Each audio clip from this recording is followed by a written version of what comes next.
I've just thought about all the things that have happened this year. And even if I say what's been happening in the last month and a half, it feels like if I don't make these decisions and I don't make the correct decision, which I feel like it's all been correct for me, because it is correct for us and it's individual. Every decision we have to make affects us individually, even though it affects our community as well. And the people we interact with in our jobs and our children and our whatever it is it might be, right? It feels like the decisions we're making not only affect us critically, individually, but it does affect the collective. It feels like the actions I take and have taken this year are critically important to what happens in the years that follow. That's kind of the first thing I wrote. And then I wrote this. I think that's why it's so necessary for me to do the really hard stuff. The window has been wide open. That has been the message for me this year, that the window for critical changes that need to be made, the hard stuff, the easy stuff, any of the stuff, that the window has been wide open. And then this flowed in and it feels like it's actually closing.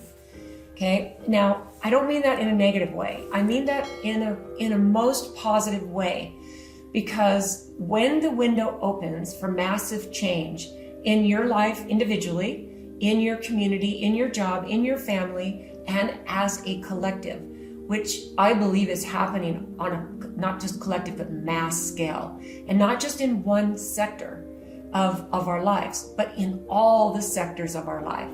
Like, that's how it's felt to me. It's felt like if I don't make these changes while the window is wide open, the changes, a lot of them have been changes that I've needed to make. I think for most people, these things are going to be different. Maybe you need to make a massive change in your health. Maybe you needed to make a massive change in your job. Maybe you need to make a massive change in your relationships. All of these things that have maybe been just kind of tapping at us for years, decades, many times, maybe even just a few years, maybe even just a few months, maybe it could just be a short period of time. But to me, this feels like 2025, in the middle of this decade, since 2020 until we hit 2030, has just felt like the pivotal year for massive change. And it feels like this window is closing.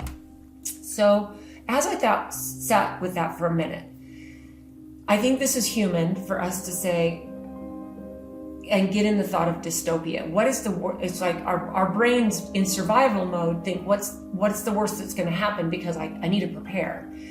And I have pushed that away, and I have pushed that away constantly, strategically, not just this year, but most of my life I pushed that away. But this is really dialed in because it feels so critically important. From what I see happening, it's easy for me to paint a worst case scenario, because I believe what's happening economically with currencies and with the inflated craziness that's happening, I don't think we've ever seen before, at least on this level. And we can see it because we have access to information, we have access to technology, we have access to different people's opinions.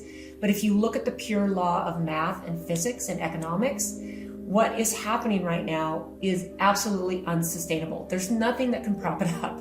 So again, I only say this for context because it's easy to just dive into the doom and gloom. And you look at all the other things, like what they're pushing on us, like digital IDs and CBDCs, and you kind of go, whoa.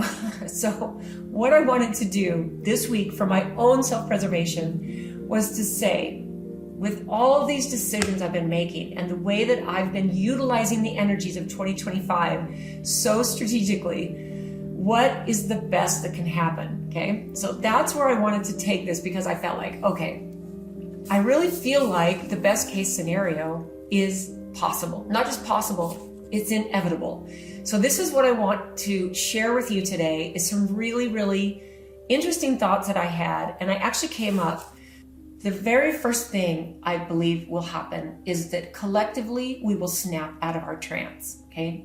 I think we're going to be so sick of being lied to, tracked, doped up, and divided, that I think that the majority of us, we're going to simply stop consenting to it. We're just going to say, nope, I'm going to opt out. Okay. We're going to start doing these things. We're going to start growing our food. Many people are going going to continue to opt out of the school system, and they're going to start homeschooling. I think we're going to start deleting a lot of the apps on our phone. We're going to start not just bartering, but we're going to start using cash more. And I really believe that we're going to keep building parallel systems. And this is the whole thing I talk about.